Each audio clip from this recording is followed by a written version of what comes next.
নমস্কাৰ বন্ধু বান্ধৱীসকল, এই মুহূৰ্তত আহি পৰিছে অসমৰ লগতে ভাৰতবৰ্ষৰ কেইটামান গুৰুত্বপূৰ্ণ খবৰ। আপোনালোকে ভিডিঅ'টো স্কিপ নকৰাকৈ শেষলৈ চাই থাকিব। আজিৰ প্ৰথমটো গুৰুত্বপূৰ্ণ খবৰ, লাখ লাখ কৃষকৰ একাউণ্টত সোমাব ধন। এই মুহূৰ্তত আহি পৰিছে এটা বিগ ব্ৰেকিং নিউজ। কিদৰে লাভ কৰিব 16 নম্বৰ কিস্তিৰ ধন। 16 নম্বৰ কিস্তিৰ ধন জমা হ'ব আপোনাৰ একাউণ্টত। 2024 ভিতৰত জমা হ'ব পাৰে 16 নম্বৰ কিস্তিৰ ধন।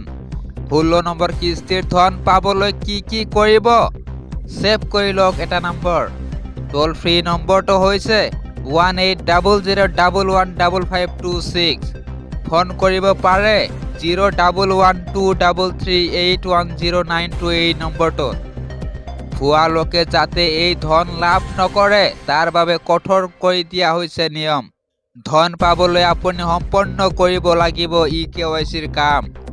দিব লাগিব ভূমিৰ তথ্য। যিসকল কৃষকে KYCৰ কাম কৰা নাই তেওঁলোকে লাভ নকৰিব ধন। প্ৰধানমন্ত্ৰী সন্মান নিধিৰ 16 নম্বৰ কিস্তিৰ ধন পাবলৈ কৰক এইসমূহ কাম। আজিৰ পৰৱৰ্তী গুৰুত্বপূৰ্ণ খবৰ, ৰাজ্যৰ শিক্ষক শিক্ষাৰ্থীসকললৈ আহিছে ডাঙৰ খবৰ। অসম চৰকাৰৰ শিক্ষা বিভাগে নিৰ্ধাৰণ কৰিলে গুণোৎসৱৰ সময়। 3 জানুৱাৰীৰ পৰা 8 ফেব্ৰুৱাৰীলৈ অনুষ্ঠিত হ'ব গুণোৎসৱ। 3টা পৰ্যায়ত অনুষ্ঠিত হ'ব গুণোৎসৱ। প্ৰথম পৰ্যায়ত 3ৰ পৰা 6 জানুৱাৰীলৈ 12খন জিলাত অনুষ্ঠিত হ'ব গুণোৎসৱ। দ্বিতীয় পৰ্যায়ত 9 জানুৱাৰীৰ পৰা 12 জানুৱাৰীলৈ 13খন জিলাত অনুষ্ঠিত হ'ব গুণোৎসৱ। তৃতীয় পৰ্যায়ত 5 ফেব্ৰুৱাৰীৰ পৰা 8 ফেব্ৰুৱাৰীলৈ 10খন জিলাত অনুষ্ঠিত হ'ব গুণোৎসৱ। মুঠ 43,498খন বিদ্যালয়ত অনুষ্ঠিত হ'ব গুণোৎসৱ। প্ৰথম শ্ৰেণীৰ পৰা নৱম শ্ৰেণী পৰ্যন্ত মুঠ ছাত্ৰ ছাত্ৰীৰ সংখ্যা 39,63,542 জন। 1898 গৰাকী বিষয়াই বহি মূল্যায়কৰ দায়িত্বত থাকিব।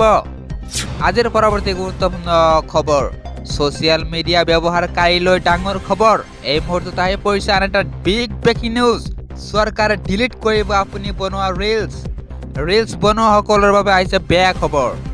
ভাৰত চৰকাৰে ডিলিট কৰিব ফেচবুক ইনষ্টাগ্ৰাম একাউণ্ট। ভাৰত চৰকাৰে প্ৰস্তুত কৰিছে দীঘলীয়া তালিকা। আপোনাৰ একাউণ্টও আছে নেকি তালিকাত? আজিয়েই কৰক এই পৰীক্ষা। Digital personal data protection actor অধীনত এই সিদ্ধান্ত চৰকাৰৰ। আগষ্ট মাহতে প্ৰণয়ন কৰা নিয়ম শীঘ্ৰেই হ'ব কাৰ্যকৰী। সামাজিক মাধ্যম ব্যৱহাৰৰ ক্ষেত্ৰত নতুন নিয়ম নিৰ্ধাৰণ কৰা হ'ব। E-commerce, gaming company, online market place আৰু সকলো ছ'চিয়েল মিডিয়া প্লেটফৰ্মত প্ৰযোজ্য হ'ব এইবিলাক নিয়ম। সৰ্বাধিক 25টা নিয়ম অন্তৰ্ভুক্ত হ'ব এই এক্টত। 18 বছৰৰ তলৰ সামাজিক মাধ্যম ব্যৱহাৰকাৰীৰ ক্ষেত্ৰতো কঠোৰ হ'ব চৰকাৰ।